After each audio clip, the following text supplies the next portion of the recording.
like with a cloth or something? No, well, no. She didn't just delete tens of thousands of those emails, she wiped the server clean. The server will remain private. I've been the most transparent public official in modern times, as far as I know. Is this how you do it? Roping off the press and their questions from even talking to you at a parade? I did not email any classified material to anyone on my email. There is no classified material. Nothing that was sent at the time or received was secret. Her defense? They weren't marked classified. They couldn't be marked classified because by not using government servers, she actually prevented the government from reviewing her emails. It is a federal crime to negligently handle classified information under 18 U.S.C. 1924. It is a federal Class A felony under 18 U.S.C. 798. She's committed a Class A misdemeanor under 18 U.S.C. 1924. If there's a connection between Cairo and Benghazi, she said this: there's no connection between the two. Your experts knew the truth. Your spokesperson knew the truth. Greg Hicks knew the truth. But what troubles me more is I think you knew the truth. You tell the American people one thing, you tell your family an entirely different story. When she certified under oath, quote, under penalty of perjury to a federal judge, that she had surrendered all of her emails to the State Department. In fact, she had not. My verdict, based on the evidence, is guilty. What's yours?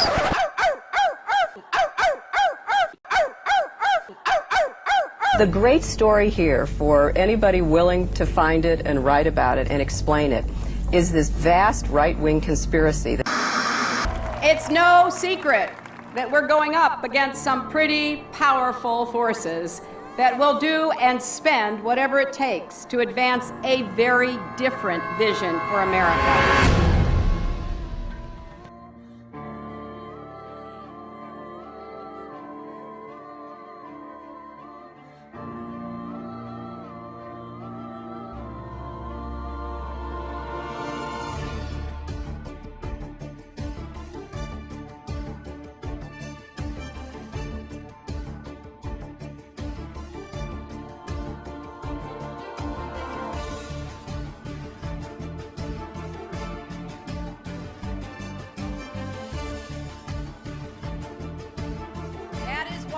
I am running for President of the United States.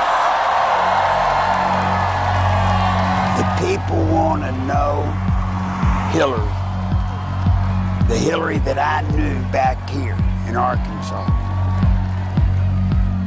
When she was in the Benghazi hearings, when she said, "What difference does it make? They're dead." What difference at this point does it make? That's the Hillary I know. We came, we saw, he died. Hi, Secretary Clinton. Would you sign this for me? Sure. What's your name? If you can make it out to Christopher Stevens. I think you knew him. Yeah, I'm not going to make it out to Chris Stevens. What difference does it make? Here it goes, here. Yep. Senator Clinton has extraordinary ability to obfuscate, refuse to answer questions, avoid confrontations, and up until now has been given a pass on it. A story in the New York Times talking about why Senator Clinton voted this way, because I think some people were surprised by it. And her advisor said that she voted yes because she was moving from primary mode to general election mode. Primary mode versus general election mode? How about tell the truth mode? How about we say the same thing in the primary that we say in the general election? We know that Hillary's an insecure person. Secure people don't lie. They don't lie inveterately the way she does. Hillary Clinton points to her time in the White House as a large part of her qualification for the job as president. But most of the news media has conveniently forgotten that her time as First Lady was mired in controversy. The core of the controversy is how truthful Mrs. Clinton has been in answering questions, sometimes under oath, about Whitewater and other matters. She was the First Lady to come under criminal investigation. In both Little Rock and Washington, D.C., she was plagued by numerous scandals. I finally parted company with Hillary Clinton when I saw how she was using private detectives to investigate the women who were linked to her husband. Not to change him, not to reform him, not to make him a better person, but to cow the women into silence so that he could get elected president.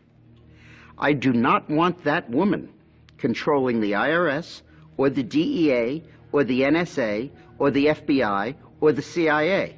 Not in a democracy, I don't. One thing about Hillary, Bill was just a good timing guy. But Hillary, she's an animal. Hillary is the one that I promise you, she pulls the strings. She pulled them in Arkansas. She pulled them in the White House when she was there as the First Lady. And my God, if she gets to be president.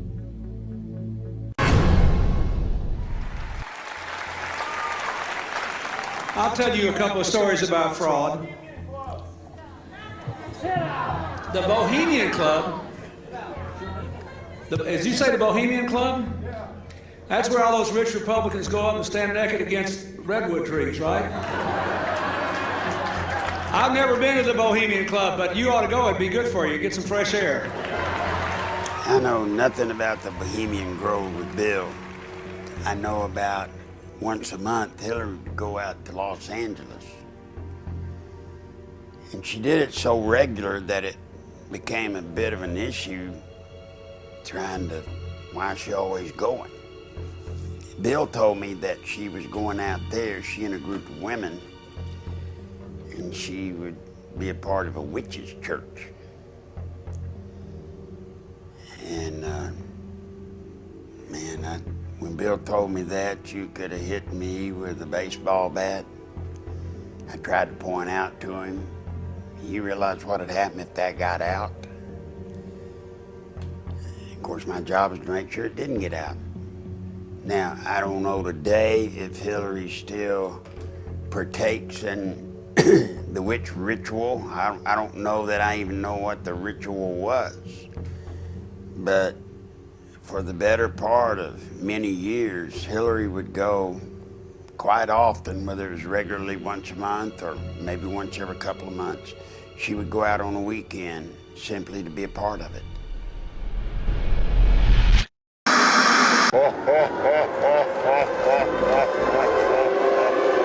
Hillary Clinton finally has exposed her true agenda: confiscation of guns in America from law-abiding citizens.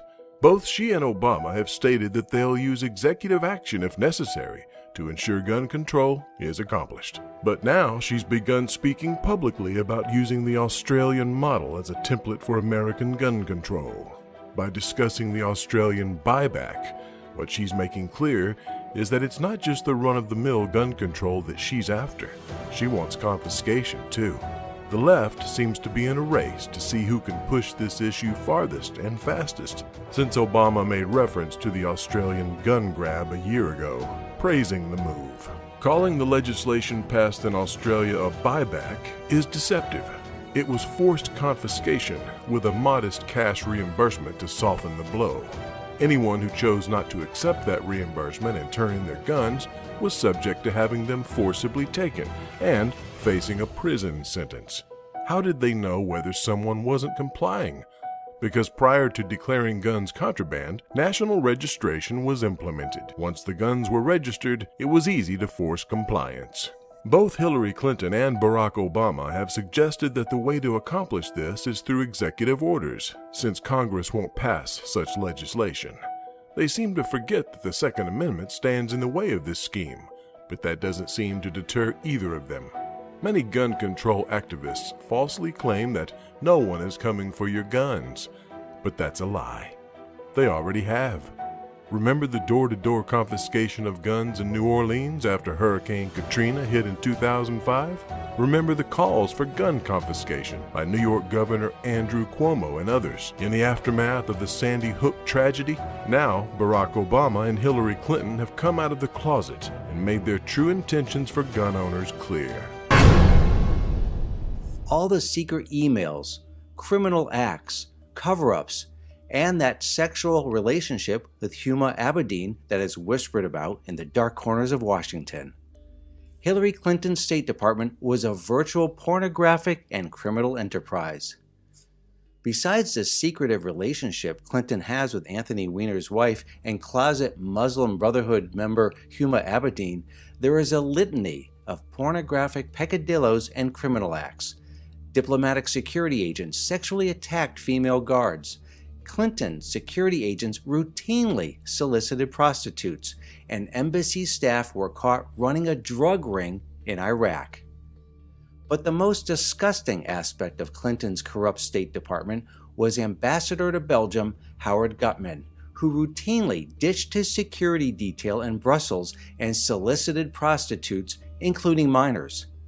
The Inspector General investigating Gutmann charged him with pedophilia, sex with children. But all of this was swept under the rug by the corruptocrat Hillary Clinton. But Clinton, ostensibly out of government, is still pulling the levers of power. The State Department's former chief investigator, Richard Higbee, now turned whistleblower who uncovered much of Hillary Clinton's perfidy, is now suing Slick Willie's better half, and he's paying the price. It was revealed on December 30th, 2013, the same day the huge cache of NSA documents were released, that a hacker group, more than likely the NSA, stole, then deleted, an astounding 4 years' worth of Richard Higbee's emails.